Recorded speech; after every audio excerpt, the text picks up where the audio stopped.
বন্ধুরা, এই দেখো তোমাদের দাদাভাই এই রঙের কাজ করে।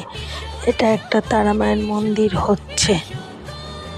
সবাই একটু সাপোর্ট করো প্লিজ।